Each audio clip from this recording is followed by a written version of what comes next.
সারাটা জিন্দেগি আল্লাহ রাসূলের খেদমতের মধ্যে কাটাই দিল এমন একজন সাহাবী হযরতে আবু যর গফারি খাদেমে খায়রুল বাশার खिदमतों में जिंदगी भर ना बनाया अपना घर रसूलेर प्रिय साहाबी हजरत अबू जर गफारी সারাটা জিন্দেগি আল্লাহ রাসূলের খেদমতের মধ্যে কাটাই দিল সারাটা জিন্দেগি আল্লাহ রাসূলের দরবারে কাটাই দিল নিজের জন্য একটা ঘর আবু যর গফারি নির্মাণ করে নাই এই পরিমাণ মোহাব্বত আবু যর গফারি আল্লাহ রাসূলকে করতেন যে সদা সর্বদা আল্লাহ রাসূলের দরবারের মধ্যে পড়েছিলেন নিজের জন্য একটা ঘর নির্মাণ করেন নাই আবু যর গফারি আরে আবু যর গফারি কি রকম সাহাবী ছিল শুধু দুনিয়ার মানুষেরা নয় আবু যর গফারিকে আসমানের যত ফেরেশতা আছে সবাই আবু যর গফারিকে চিনতো সবাই কি ভাই আবু যর গফারিকে চিনতো এই পরিমাণ মোহাব্বত অন্তরের ভিতরে আল্লাহ রাসূলের ছিল সারাটা জিন্দেগি আল্লাহ রাসূলের খেদমতের মধ্যে কাটাই দিল এমন একজন সাহাবী হযরতে আবু যর গফারি খাদেমে খায়রুল বাশার खिदमतों में जिंदगी भर ना बनाया अपना घर কোন ঘর নির্মাণ করে নাই আল্লাহ রাসূলের মোহাব্বতে সারাটা জীবন আল্লাহ রাসূলের খেদমতের মধ্যে কাটাই দিল এমন একজন সাহাবী হযরত আবু যর গফারি तेरे सिवा मौजूद हकीकी कोई नहीं है कोई नहीं यादों में तेरे सबका बुला दो यादों में तेरे सबका बुला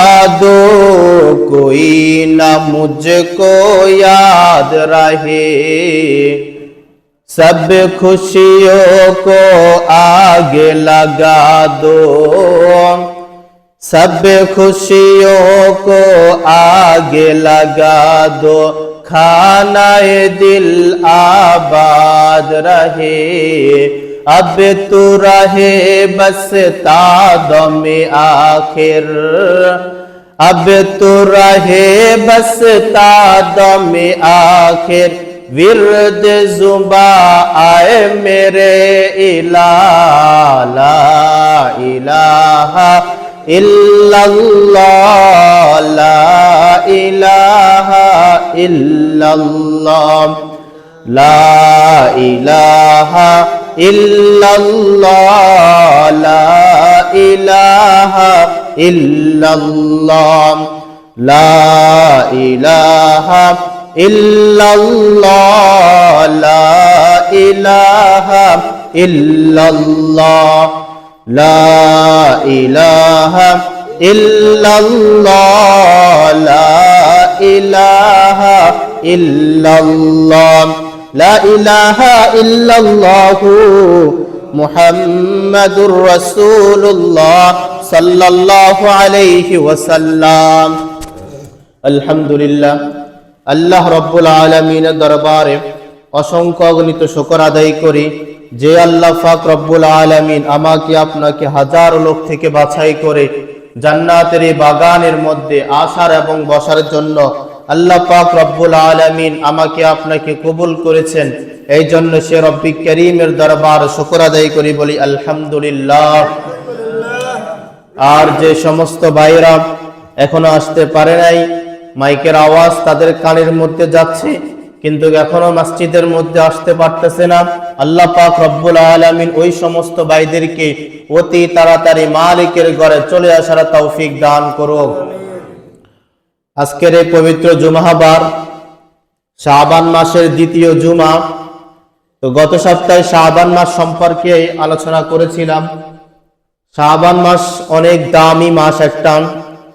আল্লাহ রাসূল হাদিসের মধ্যে বলছেন যে আম্মা জান আয়েশা সিদ্দিকা রাদিয়াল্লাহু তাআলা আনহা থেকে বর্ণনা করা হয়েছে যে শাবান মাস হচ্ছে আল্লাহ রাসূলের মাস আর রমজান মাস হচ্ছে আল্লাহ রাব্বুল আলামিনের মাস। তো যেহেতু শাবান মাস আল্লাহ রাসূলের মাস এই মাসে নেক আমল বেশি বেশি করা নফল নামাজ বেশি বেশি করে পড়া আল্লাহ রসুল এই মাসে বেশি বেশি করে রোজা রাখছেন।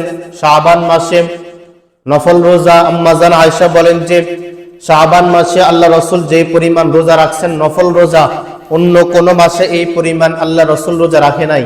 শাবান মাসে যে পরিমাণ নফল রোজা আল্লাহ রসুল রাখছেন। তো গত সপ্তাহে শাবান মাসের ফজিলত সম্পর্কে, ইবাদত সম্পর্কে আলোচনা করেছিলাম। তো যাই হোক, আমরা বেশি বেশি করে এই মাসে নফল নামাজ, নফল রোজা এগুলা বেশি বেশি করে এই মাসে রাখার জন্য চেষ্টা করব। তো এক হিসাবে শুক্রবার, দ্বিতীয় হিসাবে শাবান মাস। তো এই জন্য দরকার হচ্ছে অতি তাড়াতাড়ি সবাইকে মসজিদের মধ্যে চলে আসা, তাড়াতাড়ি মসজিদের মধ্যে চলে আসা, আর সদা সর্বদা ওই দোয়াটা পাঠ করা, আল্লাহুম্মা বারিক লানা ফি রজব ওয়া শাবান ওয়া বাল্লিগনা রমাদান। আয় আল্লাহ, রজব এবং শাবানে আমার হায়াতকে বৃদ্ধি করে দেন, আমার হায়াতকে বৃদ্ধি করে রমজান পর্যন্ত আমার হায়াতকে পৌঁছিয়ে দেন। কারণ যার ভাগ্যে রমজানটা জুটে গেল আর রমজান মাসে তার গুনাহগুলাকে মাফ করাইতে পারলো, ওই বান্দা তো কামিয়াব হয়েই যাবে, কামিয়াব হয়ে যাবে। আবার এই মাসে একটা গুরুত্বপূর্ণ রাত রয়েছে, যে রাতটাকে বলা হয় যে শবে বরাতের রাত। এই মাসে তো একটা গুরুত্বপূর্ণ রাত রয়েছে।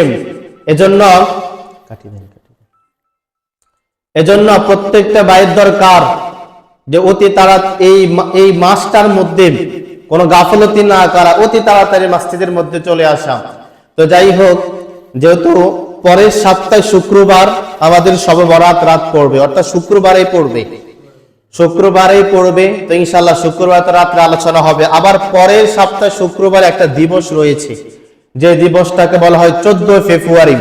ওই 14 ফেব্রুয়ারি ওই শুক্রবারের মধ্যেই পড়ে, যেটা একটা জঘন্যতম দিবস 14 ফেব্রুয়ারি, যেটাকে বাংলাতে বলা হয় ভালোবাসা দিবস।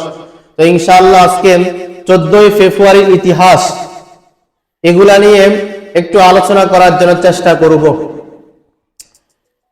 তো শাবান মাস এক হিসাবে উত্তম মাস, সবকিছু দিক দিয়ে উত্তম মাস। উত্তম মাস হিসাবে উদারত আহ্বান থাকবে যে সমস্ত ভাইরা এখনো ঘরের ভিতরে বসে আছেন, তারা যেন অতি তাড়াতাড়ি মসজিদের মধ্যে চলে আসেন। আপনাদের কাছে উদারত আহ্বান জানানো যাচ্ছে। ঘরের ভিতরে আর কতক্ষণ বসে থাকবেন, যে বয়ানের শেষে যখন খুতবা শুরু হবে তখন আসবে, এই চিন্তা ফিকির বাদ দেন ভাই, অতি তাড়াতাড়ি মালিকের ঘরে চলে আসার জন্য চেষ্টা করেন।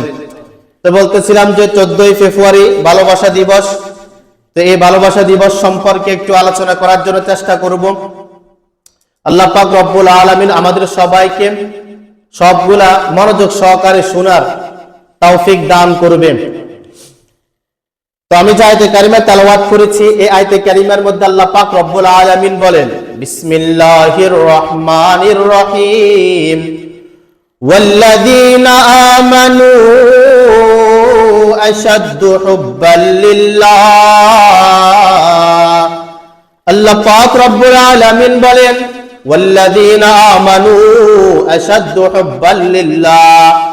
যারা ঈমানদার ব্যক্তিরা, যারা মুমিন ব্যক্তি, তারা শুধু আমি আল্লাহ এবং আমার রাসূলকে ভালোবাসবে, দুনিয়ার আর অন্য কোন ব্যক্তিকে অবৈধ ভালোবাসবে না, একমাত্র আমি এবং আমার রাসূলকে ঈমানদার ব্যক্তিরা মুহাব্বত করবে, ভালোবাসবে। ওয়াল্লাযীনা আমানু আশাদ্দু হুব্বাল লিল্লাহ। মুমিনের অন্তরের ভিতরে ভালোবাসা থাকবে একমাত্র আল্লাহ রাব্বুল আলামিনের। আল্লাহ রাব্বুল আলামিনের ভালোবাসা একজন মুমিনের অন্তরের ভিতরে সর্বপ্রথম থাকতে হবে। 2 নাম্বার আল্লাহ রাসূলের ভালোবাসা এরপরে থাকবে। 3 নাম্বার মাতা পিতার ভালোবাসা থাকবে। 4 নাম্বার শরীয়ত সম্মত যে ভালোবাসাটা আছে স্বামী এবং স্ত্রীর, তাদের ভালোবাসা থাকবে। এই 4টা ভালোবাসা ছাড়া দুনিয়ার মধ্যে আর অবৈধ কোনো ভালোবাসা থাকতে পারে না, থাকতে পারে না। তো 1 নাম্বার বলতেছিলাম যে সর্বপ্রথম আল্লাহকে ভালোবাসতে হবে। কাকে ভালোবাসতে হবে? আল্লাহকে ভালোবাসতে হবে। কারণ আল্লাহ পাক রব্বুল আলামিন আয়াতের মধ্যে তো এই জিনিসটাই জানিয়ে দিয়েছেন, ওয়াল্লাযীনা আমানু আশাদ্দু হুব্বাল লিল্লাহ, ঈমানদার ব্যক্তিরা, মুমিন ব্যক্তিরা সর্বপ্রথম আমি আল্লাহকে ভালোবাসবে, এরপরে আমার রাসূলকে। এখন আসেন আল্লাহকে কেমন ভালোবাসতে হবে। সাহাবী কেরামরা যে পরিমাণ আল্লাহকে ভালোবাসছেন, আমাকে আপনাকে সেই পরিমাণ আল্লাহকে ভালোবাসতে হবে। একটা নমুনা, সাহাবী কেরামরা হচ্ছে আমাদের একটা নমুনা, যে সাহাবী কেরামরা কি কি রকম করেছে। এজন্য তো বলা হয়েছে সাহাবী কেরামদের আদর্শ নিজেদের মধ্যে লালন করো। সাহাবী কেরামদের আদর্শ, সাহাবী কেরামদের আদর্শ এত সুন্দর ছিল, এত সুন্দর ছিল। সাহাবী কেরামরা কি পরিমাণ আল্লাহকে ভালোবাসলো, তো তারা যে পরিমাণ আল্লাহকে ভালোবাসলো, আমি আপনিও ঠিক তেমন ভাবে আল্লাহকে ভালোবাসতে হবে। তাহলে বোঝা যাবে আমরা সাহাবী কেরামদের আদর্শ নিজেদের মধ্যে লালন করতে পারলাম। আর যদি সাহাবী কেরামদের আদর্শ নিজের মধ্যে লালন করতে না পারি, তো জান্নাতের মধ্যে তাদের থেকে আমাদের দূরত্বটা একটু বেড়ে যাবে, দূরত্ব বেড়ে যাবে। আর সাহাবী কেরামদের আদর্শ নিজের মধ্যে লালন করতে পারলে তাদের সাথে আমরা কিয়ামতের ময়দানে জান্নাতের মধ্যে একসাথের মধ্যে থাকতে পারবো। এক নাম্বার, সাহাবী কেরামরা কি পরিমাণ আল্লাহকে ভালোবাসলো। হযরতে ওমর ফারুক রাদিয়াল্লাহু তাআলা আনহু জামানার মধ্যে, তিনি যখন রাষ্ট্রের প্রধান খলিফা হয়েছেন, তিনার জামানার মধ্যে হযরতে ওমর ফারুক রাদিয়াল্লাহু তাআলা আনহু যখন খেলাফতের রাজত্বের মধ্যে বসলেন, রাজত্বের মধ্যে বসার পর হযরতে ওমর ফারুক ঘোষণা করে দিলেন, কে আল্লাহর জন্য কি পরিমাণ ত্যাগ স্বীকার করেছ, কি আল্লাহর জন্য কতটুকু রিজিকে কুরবানি করেছ। হযরতে ওমর ফারুক যখন ঘোষণা করে দিলেন, একজন সাহাবী ছিলেন হযরতে খাব্বাব রাদিয়াল্লাহু তাআলা আনহু।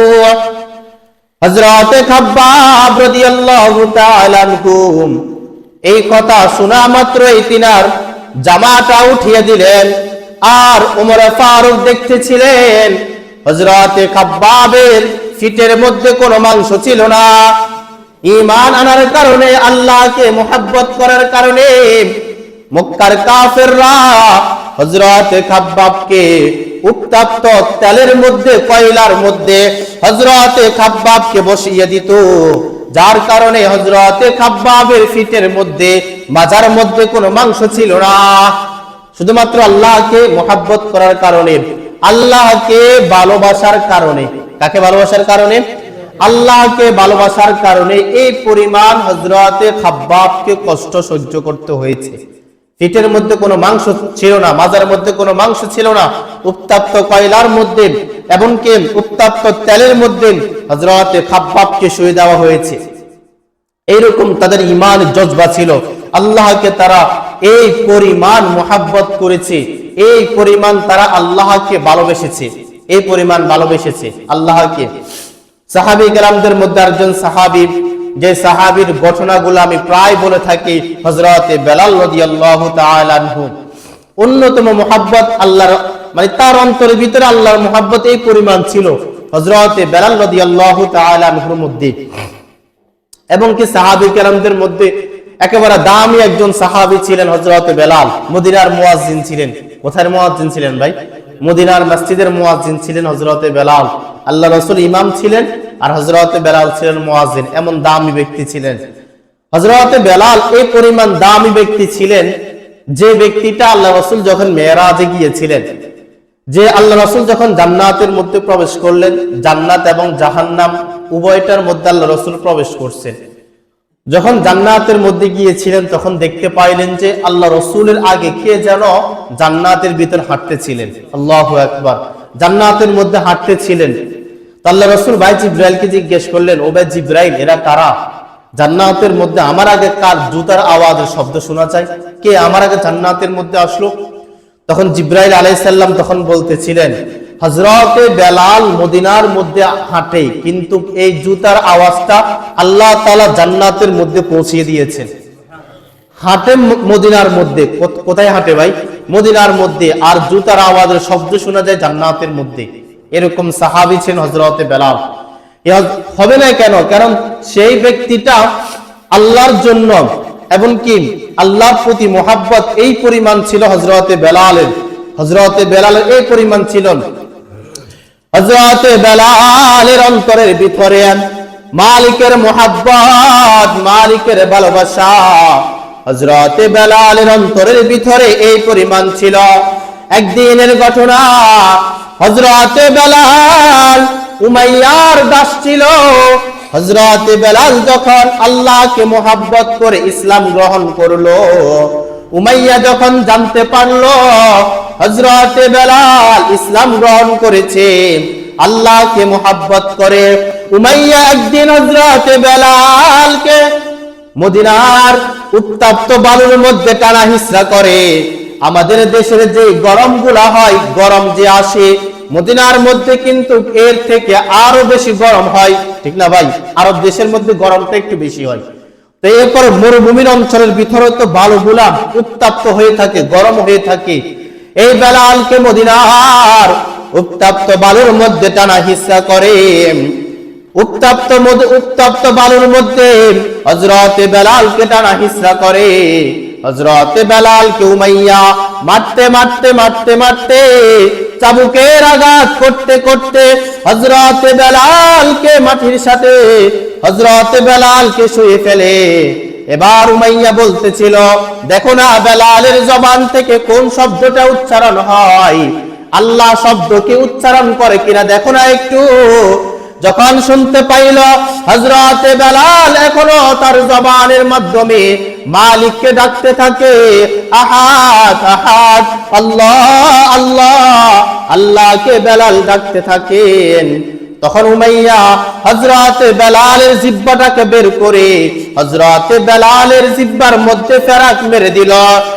এরপর হযরতে বেলাল একমাত্র আল্লাহকে মোহাব্বত করার কারণে, আল্লাহকে ভালোবাসার কারণে কত অত্যাচার হযরতে বেলালকে করা হয়েছে, সকল কষ্ট সহ্য করেছে একমাত্র অন্তরের ভিতরে মালিকের ভালোবাসা, মালিকের মোহাব্বত থাকার কারণে, ঠিক কিনা ভাই? কার মোহাব্বত? মালিকের মোহাব্বত থাকার কারণে হযরতে বেলাল এই পরিমাণ কষ্ট সহ্য করেছে যে জিহ্বাটাকে বের করে জিহ্বার মধ্যে ফেরাক মেরে দিয়েছে হযরতে বেলালকে। এই পরিমাণ কষ্ট হযরতে বেলাল সহ্য করেছিলেন শুধুমাত্র আল্লাহকে ভালোবাসার কারণে। কাকে ভালোবাসার কারণে? আল্লাহকে ভালোবাসার কারণে এই পরিমাণ কষ্ট হযরতে বেলাল নিজে সহ্য করেছিলেন। এটাই আল্লাহ পাক রব্বুল আলামিন বলতেছেন, ওয়াল্লাযীনা আমানু আশাদ্দু হুব্বাল লিল্লাহ, ঈমানদার ব্যক্তিরা, মুমিন ব্যক্তিরা একমাত্র আল্লাহকে ভালোবাসবে সর্বপ্রথম। কাকে ভালোবাসবে? আল্লাহকে ভালোবাসবে। সাহাবী কেরামরা যে পরিমাণ আল্লাহকে ভালোবাসলো, আমাকে আপনাকে ঠিক তেমন ভাবে আল্লাহকে ভালোবাসতে হবে। কাকে ভালোবাসতে হবে? আল্লাহকে ভালোবাসতে হবে। আল্লাহকে সাহাবী কেরামরা যে পরিমাণ ভালোবাসলো, আমিও আপনি সেই পরিমাণ আল্লাহকে ভালোবাসবো। রাজি আছি তো ইনশাআল্লাহ ভাই? আমরা সেই পরিমাণ আল্লাহকে ভালোবাসার জন্য চেষ্টা করব। তো বলতেছিলাম যে ঈমানদার ব্যক্তিদের অন্তরের ভিতরে সর্বপ্রথম আল্লাহর ভালোবাসা থাকতে হবে। আল্লাহর ভালোবাসার থাকার পর এরপরে আল্লাহ রাসূলের ভালোবাসা থাকতে হবে। তার ভালোবাসা? আল্লাহ রাসূলের ভালোবাসা থাকতে হবে। এখন আসেন, আল্লাহ রাসূলের ভালোবাসা কেমন থাকা চাই? আল্লাহ রাসূলের ভালোবাসা কেমন থাকা চাই? যে হযরতে খাব্বাব রাদিয়াল্লাহু তাআলার কাছ থেকে জানতে পারলাম তারা কি পরিমাণ আল্লাহকে ভালোবাসলেন। বেলালের জীবনী থেকে জানতে পারলাম বেলাল আল্লাহকে কি পরিমাণ ভালোবাসলো। এবার আসেন সাহাবী কেরামরা আল্লাহ রাসূলকে কি পরিমাণ ভালোবাসলো। এই হযরতে বেলালের আরেকটা ঘটনা, যে হযরতে বেলাল আল্লাহ রাসূলকে কি পরিমাণ ভালোবাসলো, কি পরিমাণ হযরতে বেলাল আল্লাহ রাসূলকে ভালোবাসলো। একদিনের ঘটনা, তবুক যুদ্ধের, উহুদ যুদ্ধের মধ্যে ঘোষণা হয়ে গিয়েছে যে আল্লাহ রাসূল দুনিয়া থেকে বিদায় হয়ে চলে গেল। আল্লাহ রাসূল যুদ্ধের ময়দানে শহীদ হয়ে গিয়েছে, উহুদ যুদ্ধের মধ্যে ঘোষণা হয়ে গিয়েছে। হযরতে বেলালের কানের মধ্যে আসলো, উহুদ যুদ্ধের মধ্যে ঘোষণা হয়ে গেল আল্লাহ রাসূল উহুদ যুদ্ধের ময়দানে শহীদ হয়ে গেল। হযরতে বেলাল তখন মদিনার মধ্যে মসজিদের মধ্যে আযান দিতেছিল। হযরত বেলাল যখন আযান দিল, হাইয়া আলাস সালাহ হাইয়া আলাল ফালাহ, তখন হযরত বেলালের কানের মধ্যে আওয়াজ আসলো, উহুদের ময়দানে নবী নাই, উহুদের ময়দানে নবী শহীদ হয়ে গেল। হযরত বেলাল আযান বন্ধ করে দিয়ে উহুদের ময়দানে দৌড়ায়। সাহাবী কেরামরা জিজ্ঞেস করতে লাগলেন পিছন থেকে, ও বেলাল, আযান বন্ধ করে দিয়ে তুমি কই যাও? হযরত বেলাল তখন বলতেছিলাম, আমি মদিনার মসজিদের মধ্যে আযান দিব, আর আমার নবী মসজিদের মধ্যে আসবে না। আমি বেলাল মদিনার মসজিদের মধ্যে আযান দিতে পারবো না। হযরত বেলাল উহুদের ময়দানে চলে যায়। আরেকদিনের ঘটনা, নবী যখন দুনিয়া থেকে বিদায় হয়ে চলে গেল, হযরত বেলাল মদিনার মধ্যে আর থাকবে না। আবু বকর বলে, ও বেলাল, তুমি যদি মদিনার থেকে চলে যাও তো মদিনার মধ্যে কে আযান দিবে? সমস্ত সাহাবী কেরামরা হযরত বেলালকে বলতেছিল, ও বেলাল, মদিনা থেকে তুমি যেও না, আল্লাহ রাসূল আমাদের থেকে চলে গেল। ও বেলাল, তুমি যদি মদিনা থেকে চলে যাও তো আমরা মদিনার মধ্যে কাকে নিয়ে থাকবো?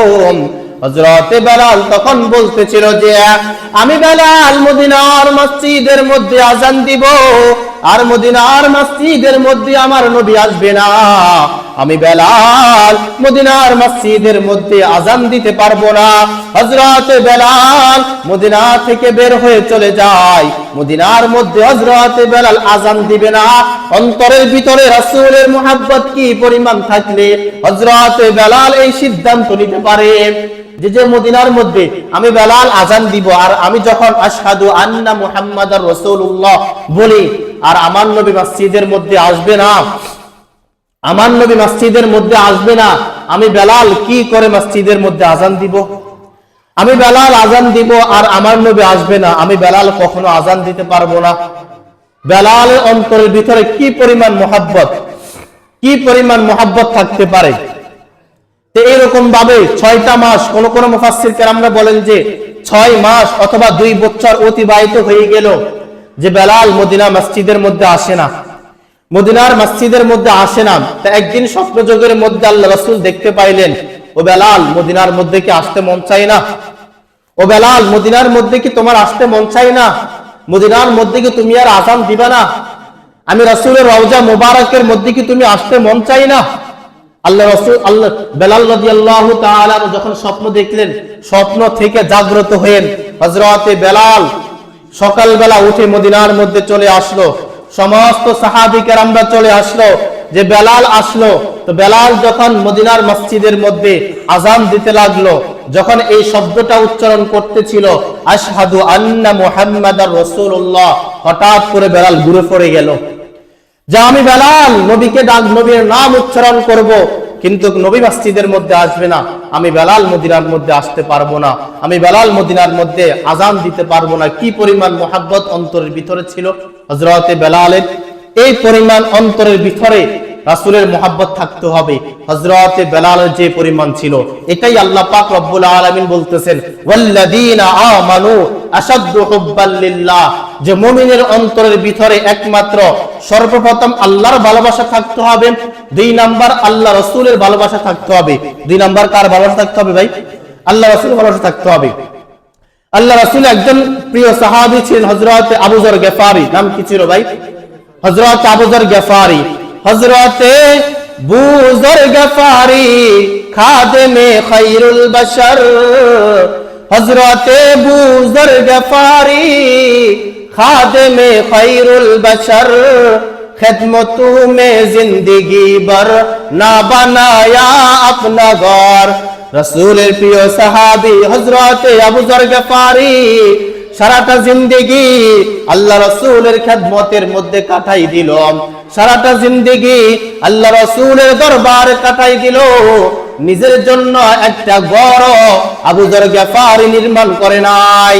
এই পরিমাণ মুহাব্বত আবু যর গফারি আল্লাহ রাসূলকে করতেন যে সদা সর্বদা আল্লাহ রাসূলের দরবারের মধ্যে পড়েছিলেন, নিজের জন্য একটা গড় নির্মাণ করেন নাই আবু যর গফারি।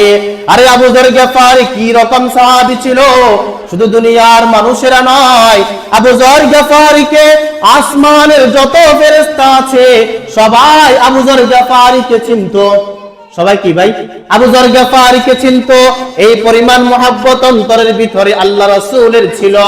সারাটা জিন্দেগি আল্লাহ রাসূলের খেদমতের মধ্যে কাটাই দিল এমন একজন সাহাবী হযরতে আবু যর গফারি, খাদেমে খায়রুল বাশার, খেদমতু মে জিন্দেগি ভর না বানায়া আপনা ঘর। কোন ঘর নির্মাণ করে নাই, আল্লাহ রাসূলের মুহাব্বতে সারাটা জীবন আল্লাহ রাসূলের খেদমতের মধ্যে কাটাই দিল এমন একজন সাহাবী হযরত আবু যর গফারি। নাম কি ছিল ভাই? আবু যর গফারি। সারাটা জিন্দেগি আল্লাহ রাসূলের খেদমতের মধ্যে কাটাই দিল আবু যর গফারি। আরেকজন সাহাবী বাগানের মধ্যে কাজ করতেছিল, হঠাৎ করে তার কানের মধ্যে আওয়াজ আসলো, নবী দুনিয়া থেকে বিদায় হয়ে চলে গেল। তখন ওই সাহাবী আসমানের দিকে তাকাইয়া মালিককে বলতেছিলেন যে, আয় মালিক, যে চোখ দ্বারা আমি আল্লাহ রাসূলকে দেখতাম, যে চোখ দ্বারা আমি মুহাম্মদকে দেখতাম, আর এই দুই চোখের মধ্যে আল্লাহ রাসূলকে দেখতে পাবো না, আমার এই চোখের আর কোনো প্রয়োজন নাই, আমার চোখের জুতি আপনি নিয়ে চলে যান। আল্লাহ পাক রব্বুল আলামিন সাথে সাথে চোখের জুতি নিয়ে চলে গেলেন, শুধুমাত্র আল্লাহ রাসূলের মুহাব্বত অন্তরের ভিতরে থাকার কারণে।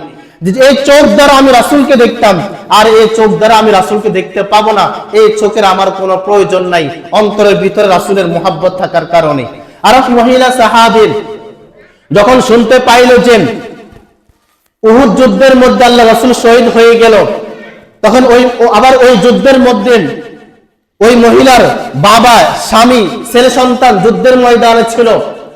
তো ওই মহিলা যখন যুদ্ধের ময়দানে রওনা হয়েছেন, প্রথমধ্যে সাহাবী কেরামরা ছিল, সাহাবী কেরামদেরকে জিজ্ঞাসা করতেছিল, অমুক আল্লাহ রাসূলের কি খবর, আল্লাহ রাসূল কি দুনিয়া থেকে বিদায় হয়ে চলে গেল নাকি? সাহাবী কেরামরা তখন বলতেছিলেন যে, আপনার স্বামী, আপনার ছেলে সন্তান সবাই তো দুনিয়া থেকে বিদায় হয়ে চলে গেল। ওই মহিলা তখন বলতেছিল, আমার স্বামী, আমার ছেলে সন্তান সবাই দুনিয়া থেকে বিদায় হয়ে চলে যাক, আল্লাহ রাসূলকে জীবিত আছে কিনা সেটা আমাকে বলো, আল্লাহ রাসূলকে জীবিত আছে কিনা সেটা আমাকে বলো। কি পরিমাণ মুহাব্বত অন্তরের ভিতরে থাকতে পারে রাসূলের, কি পরিমাণ থাকতে পারে, এই পরিমাণ মুহাব্বত কি আমার আপনার অন্তরের ভিতরে আছে? আমরা আপনার অন্তরের ভিতরে নাই। এজন্য বলতেছিলাম যে সাহাবী কেরামদের অন্তরের ভিতরে যে পরিমাণ রাসূলের মুহাব্বত ছিল, আমার আপনার অন্তরের ভিতরে এই পরিমাণ রাসূলের মুহাব্বত থাকতে হবে। এটা হলো 2 নাম্বার। তো বলতেছিলাম যে ওয়াল্লাযীনা আমানু আশাদ্দু হুব্বাল লিল্লাহ, মুমিনরা সর্বপ্রথম কাকে ভালোবাসবে? আল্লাহকে ভালোবাসবে। আল্লাহকে ভালোবাসার পরে রাসূলকে ভালোবাসবে। কাকে ভালোবাসবে? তো আল্লাহকে ভালোবাসার কয়েকটা দৃষ্টান্ত দিলাম, সাহাবী কেরামরা কি পরিমাণ আল্লাহকে ভালোবাসলো। 2 নাম্বার দৃষ্টান্ত দিলাম যে সাহাবী কেরামরা কি পরিমাণ আল্লাহ রাসূলকে ভালোবাসলো, আল্লাহ রাসূলকে ভালোবাসলো। 3 নাম্বার ভালোবাসা হলো ছেলে সন্তানের জন্য মাতা পিতার ভালোবাসা। ছেলে সন্তানের জন্য কার ভালোবাসা ভাই? মাতা পিতার ভালোবাসা। এটা ছেলে সন্তানের জন্য মাতা পিতার ভালোবাসার যে পরিমাণ আছে, যেমন আপনি আপনার মাকে যখন কোনো ব্যক্তি গালিগালাজ করে তখন আপনার অন্তর ভিতরে কষ্ট লাগে না ভাই? হ্যাঁ, কষ্ট লাগে। তখন আপনি অনেক কিছু করতে চান, এটা কিন্তু একটা ভালোবাসা মায়ের প্রতি, থাকে না ভাই? হ্যাঁ থাকে। আবার আপনি যখন কোন জায়গার মধ্যে অসুস্থ হয়ে পড়েন, বিপদে পড়েন, তখন দুনিয়ার সব কাজ কর্ম ছেড়ে বাবা কিন্তু চলে আসে, আসে না ভাই? এটা বাবার প্রতি ছেলে সন্তানের একটা ভালোবাসা, মুহাব্বত, ঠিক না ভাই? এই 3 ভালোবাসা ঠিক আছে। এই 3 ভালোবাসা কি ভাই? ঠিক আছে। 4 নম্বর ভালোবাসা স্বামীর জন্য স্ত্রীর মুহাব্বত। স্বামীর জন্য কি ভাই? স্ত্রীর মুহাব্বত। এই ভালোবাসাটাও ঠিক আছে। এই ভালোবাসাটা কি ভাই? ঠিক আছে। তাহলে দুনিয়াতে এই 4টা ভালোবাসা ঠিক আছে, কোনো সন্দেহ নাই। একটা হচ্ছে আল্লাহর প্রতি ভালোবাসা, রাসূলের প্রতি ভালোবাসা, মা বাবার প্রতি ভালোবাসা, স্বামী স্ত্রীর প্রতি ভালোবাসা। এই 4টা ভালোবাসার পরে আর অন্য যে ভালোবাসাগুলো আছে সবগুলা হচ্ছে নাজায়েজ। সবগুলা কি ভাই? নাজায়েজ, হারাম। সবগুলা কি ভাই? হারাম। তাহলে 14ই ফেব্রুয়ারি যারা ভালোবাসা দিবস পালন করে, এটা কি ভালোবাসার কাতারের মধ্যে পড়ে নাকি নাজায়েজ কাতারের মধ্যে পড়ে? নাজায়েজ কাতারের মধ্যে পড়ে না। এই চারটা ভালোবাসা বিহীন আর যত ভালোবাসা আছে প্রত্যেকটা ভালোবাসা হচ্ছে নাজায়েজ, হারাম, গুনাহের কাজ, জেনার কাজ। কিসের কাজ? গুনাহের কাজ, জেনার কাজ। অন্য কোনো ভালোবাসা আর দুনিয়াতে থাকতে পারে না। থাকতে পারে ভাই? থাকতে পারে না। এই যে সামনে 14ই ফেব্রুয়ারি আসতেছে, সামনের শুক্রবার পরে, এই শুক্রবারের মধ্যে অনেকে অনেক অন্যায় কাজ করবে না? ভালোবাসা দিবস পালন করবে না ভাই? হ্যাঁ, করবে। দেখেন, আপনি যদি 14ই ফেব্রুয়ারিকে ইংরেজিতে নিতে চান তখন এটা কি শব্দ ব্যবহার করে? ভ্যালেন্টাইন্স ডে ব্যবহার করে না ভাই? ব্যবহার করে। আচ্ছা, ভ্যালেন্টাইন্স ডে মানে 14ই ফেব্রুয়ারি কোন ডিকশনারির মধ্যে কিন্তু নাই। আছে ভাই? নাই। কিন্তু এটার অর্থ কিন্তু এটা না। 14ই ফেব্রুয়ারি ইতিহাসটা কি আগে একটু জানেন, তখন আপনার গায়রত থাকবে যে আমরা কোন দিবসটা পালন করতেছি, ঠিক না ভাই? আপনি ইতিহাস জানার পরে বুঝতে পারবেন যে 14ই ফেব্রুয়ারির মূল হিস্ট্রি কই থেকে আসলো। পৌত্তলিক যারা ছিল, রোমরা যারা ছিল, পৌত্তলিক যারা ছিল, তাদের একটা গির্জার মধ্যে আমরা যেরকম মসজিদের ইমাম বলি থাকি না ভাই, তাদের একটা পৌত্তলিকদের একটা ইমাম ছিল যার নাম ছিল ভ্যালেন্টাইন্স। যার নাম ছিল কি ভাই? এ কি করত? এই ফেব্রুয়ারি মাসের এই তারিখে 14 তারিখে তার গির্জার মধ্যে মুসলমান ছেলে সন্তানদেরকে, মেয়ে এবং ছেলেদেরকে তার গির্জার মধ্যে ঢুকিয়ে অবৈধ সম্পর্কের মধ্যে লিপ্ত করত। নাউজুবিল্লাহ বলবেন না ভাই? অবৈধ সম্পর্কের মধ্যে লিপ্ত করত। যখন মুসলমানের ছেলে সন্তানের মা বাবারা জানতে পারলো যে এই লোকটা, ভ্যালেন্টাইন্স লোকটা ছেলে সন্তানদেরকে অবৈধ কাজের মধ্যে লিপ্ত করতেছে, তখন তার গির্জাটা মুসলমানরা ভেঙে ফেললো। এখন মুসলমানরা যখন ভেঙে ফেললো আর এই দিবসগুলা উদযাপন করার সুযোগ পাচ্ছে না, তখন তার যে বক্তবিন্দু ছিল,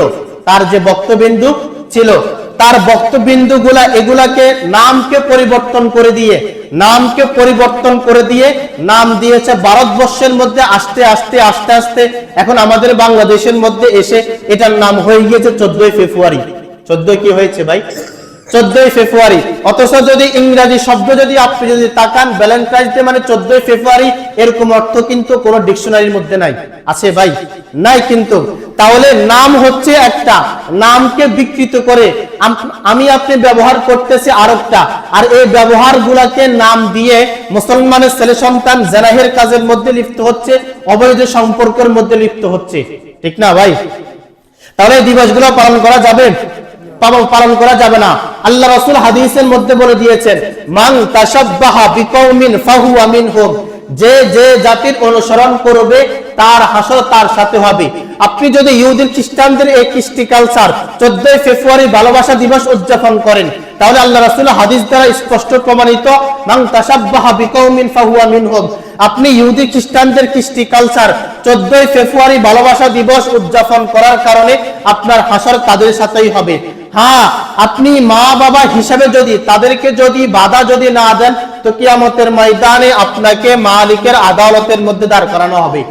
এজন্য প্রত্যেকটা মা বাবার করণীয় হচ্ছে যে এই দিবসগুলা থেকে ছেলে সন্তানদেরকে বাহিরের মধ্যে না পাঠানো। দেখেন, পুরুষরা যারা আছে তারা তো বাহিরের মধ্যে যাবে না ভাই? কিন্তু আপনি বাবা হিসেবে যদি আপনার গায়রত থাকে, আমার মেয়ে ওই তারিখে ঘর থেকে বের হইতে পারবে না, এটা আপনি পাক্কা নিয়ত করতে পারেন, তো দেখবেন যে কোনো ছেলে এবং মেয়ে অবৈধ সম্পর্ক 14ই ফেব্রুয়ারির মধ্যে করতে পারবে না, ঠিক না ভাই? অবৈধ সম্পর্ক করতে পারবে না। আর যারা ইমানদার ব্যক্তি তাদের 13ই ফেব্রুয়ারি কি আর 14ই ফেব্রুয়ারি কি আর 15ই ফেব্রুয়ারি কি? তারা ইমানদার ব্যক্তিগুলা, ভালো মানুষগুলা, তারা 13ই ফেব্রুয়ারি যেরকম পালন করেছে 14ই ফেব্রুয়ারি ঠিক সেরকম পালন করবে, ঠিক না ভাই? আপনি 13ই ফেব্রুয়ারি যেরকম মালিকের দরবারে সিজদা দিয়ে কাটিয়েছেন যারা ইমানদার ব্যক্তি, 12ই ফেব্রুয়ারি যেরকম মালিকের দরবারে সিজদা দিয়ে কাটিয়েছেন, ঠিক তেমন ভাবে আপনি যদি ইমানদার ব্যক্তি হয়ে থাকেন, খাঁটি মুসলমান ব্যক্তি হয়ে থাকেন, আপনি 14ই ফেব্রুয়ারিও মালিকের দরবারে সিজদা দিয়ে কাটিয়ে দিবেন, ঠিক না ভাই? আর যাদের ঈমানই নাই, নিজেকে মুসলমান দাবি করে, নামে মুসলমান কিন্তু কাজে মুসলমানদের পরিচয় নাই, যাদের ঈমানই নাই, তাদের 13ই ফেব্রুয়ারি কি আর 14ই ফেব্রুয়ারি কি সবগুলো একই সমান, ঠিক না ভাই? সবগুলো একই সমান। আপনি যে রকম ভাবে অন্য সময় জেনাহের কাজের মধ্যে লিপ্ত হচ্ছেন, যাদের ঈমান নাই, নাফরমান মালিকের নাফরমান ব্যক্তিগুলা যাদের ঈমান থাকে না, তাদের 13 ফেব্রুয়ারি কি আর 14 ফেব্রুয়ারি কি, ঠিক না ভাই? আল্লাহ পাক রব্বুল আলামিন এই সমস্ত কাজগুলা থেকে, দিবসগুলা থেকে আমাদের সবাইকে হেফাজতে রাখুক। হ্যাঁ, যদি এই দিবসগুলো যদি বন্ধ করতে চাই, এই দিবসগুলো যদি বন্ধ করতে চাই, এটার এক নম্বর অন্যতম কাজ হচ্ছে দেশের মধ্যে যদি কোরআনী শাসন চলে আসে। কি শাসন চলে আসে? দেশের মধ্যে যদি কোরআনী শাসন চলে আসে, ইনশাআল্লাহ এই অবৈধ দিবসগুলা বাংলাদেশের মধ্যে পালন করা যাবে না, ঠিক না ভাই? যদি দেশের মধ্যে যদি কোরআনী শাসন চলে আসে, কোরআনী শাসন চলে আসে, তো দেখবেন যে এই যত ইহুদি খ্রিস্টানদের যে কৃষ্টি কালচার, মুসলমানদেরকে দোকাইয়ের মধ্যে পালানোর জন্য যে দিবসগুলা মানুষ করে থাকে, কোরআনী শাসন চলে আসলে ইনশাআল্লাহ এই দিবসগুলো আমাদের মুসলমানের ছেলে সন্তান পালন করবে না, ঠিক না ভাই? কখনোই পালন করবে না। আল্লাহ পাক রব্বুল আলামিন এই রকম 14 ফেব্রুয়ারি থেকে আমাকে, আপনাকে এবং যাদের ছেলে সন্তান আছে সবাইকে এই দিবস থেকে আল্লাহ পাক রব্বুল আলামিন আমাদের সবাইকে হেফাজতে রাখুক। এ পর্যন্ত যে কথাবার্তাগুলো বললাম, আমাকে আপনাকে বুঝার এবং আমল করার তৌফিক দান করুক। ছোট্ট একটা ঘটনা, যেহেতু আগামী সপ্তাহে শুক্রবারেই সবে বরাত করবে, এখন বয়ান কি মাগরিবের পর হবে নাকি আসার পর হবে, এই জিনিসটা যদি একটু মতামত দিতেন তাহলে ভালো হইতো। গত বছর তো আসার পর হয়েছে, প্রায় জায়গায় আসার পরে হয়। এখন আপনারা যদি বলেন যে তাহলে মাগরিবের পর আসার পর যে কোনো সময় একটা করা যায়, মাগরিবের পর থেকে হইলে কিন্তু সময় বেশি থাকে না, আর মাগরিবের আজানের সময় হয়ে যায়। আর আসার পরে হইলে যতক্ষণ চান ততক্ষণ আলোচনা করা যাবে, লম্বা সময়।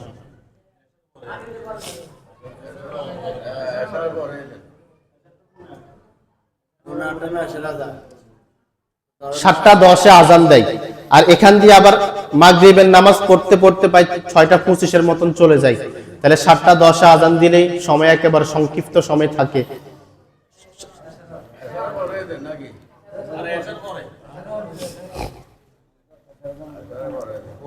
7:45 হইলে যখন 8টার দিকে বসলে 10টার আগে আগে তাহলে আসার পর পরে কেমন?